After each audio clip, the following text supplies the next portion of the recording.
Thank you, Presiding Officer. To ask the Scottish Government whether it will provide an update on its progress in tackling child sexual abuse in light of the reported calls for a full UK national inquiry into child sexual abuse by grooming gangs. Minister Natalie Dawn-Innes. Child sexual abuse and exploitation are abhorrent crimes which have devastating impacts on victims. Now, we are taking direct action through the Scottish Child Abuse Inquiry, the terms of reference for which were established following extensive public consultation with survivors of in-care child abuse. The inquiry is considering the current legislative policy and practice framework to prevent and address child abuse and will set out where it considers changes are required. Now, given the importance of these issues, we are not waiting for the inquiry to report and have established a child sexual abuse and exploitation national strategic group in October 24 with operational partners and other expert stakeholders, including the former chair of the independent inquiry into child sexual abuse in England and Wales, Professor Alexis Jay, to review current actions and agree where additional focus is needed to better protect children from abuse and exploitation. Gossel. Thank you, Presiding Officer. I thank the Minister for the answer. Let me make it clear that this is not my intention to label any ethnic groups, but rather to shed a light on this issue as a whole, rather than leaving it to people like Elon Musk. Presiding Officer, the stories we hear from young girls that were victims of grooming gangs are heartbreaking, and I would like to use this moment to thank all the brave survivors for coming forward.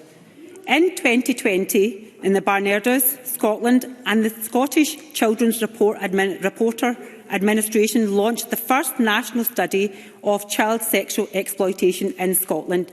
It's now been more than 4 years since this report was published. The report made 15 recommendations, many of which were for the Scottish Government. Therefore, I'd like to ask the Minister how many of the report's recommendations has the Scottish Government implemented? Minister. We have made progress in delivering the outcomes sought by Barnardo's report, which made recommendations for a number of agencies involved in the response to child sexual abuse in Scotland. For the Scottish Government's part, this includes public-facing campaigns on child sexual abuse and more recently on the risk of online sexual exploitation, remaining committed to the promise and its transformative support for families in need, established a national contextual safeguarding group supported by Child Protection Committee Scotland, and continuing to embed care and risk management processes to assist local authorities with identification, assessment and management of children displaying harmful sexual behaviour. Now, improving understanding of childhood sexual abuse and exploitation is essential, but any data must be gathered in a manner that minimises the risk of re-traumatisation of victims. Data about reported concerns of child abuse or neglect is collected by Police Scotland and reported nationally in a monthly dashboard. And this data set is currently being extended, which will provide a more in-depth analysis of characteristics and trends in abuse and exploitation. Improvements in training have also been carried out by the Scottish Children's Reporter Administration, with child sexual exploitation is now addressed within children's panel members' pre-service training. Gossel. Whilst recent attention has been on grooming gangs in towns down south, I echo Kemi Badenoch's calls for a national inquiry. It would be wrong to think we are immune from this problem in Scotland.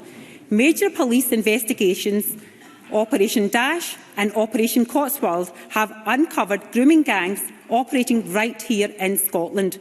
A third investigation, known as Operation Serrar, revealed the existence of yet another grooming gang, but despite this investigation taking place in 2016, it appears to have been covered up for 4 years before the brave work of journalists revealed its existence in the public back in 2020. So, can the Minister confirm if she is aware of any ongoing police investigations into grooming gangs in Scotland? And if there is to be a national inquiry into grooming gangs, will the Scottish Government do its bit to help facilitate its work? Minister. As I said at the beginning, this is an extremely serious matter, and I'm sure that the member is aware that I am not able to comment on ongoing police issues or police activity.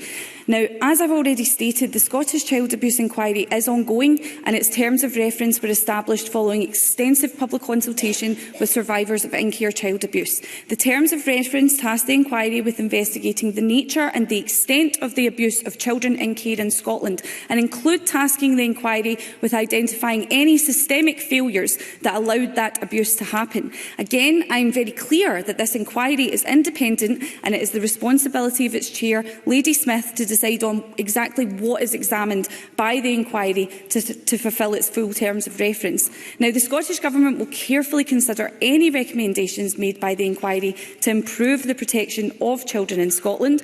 However, as I've already set out, evidence from inquiry hearings and its findings are already being considered as part of ongoing improvement work, and the Scottish Government are making a number of moves across government to improve and support children and young people who may be at risk of this.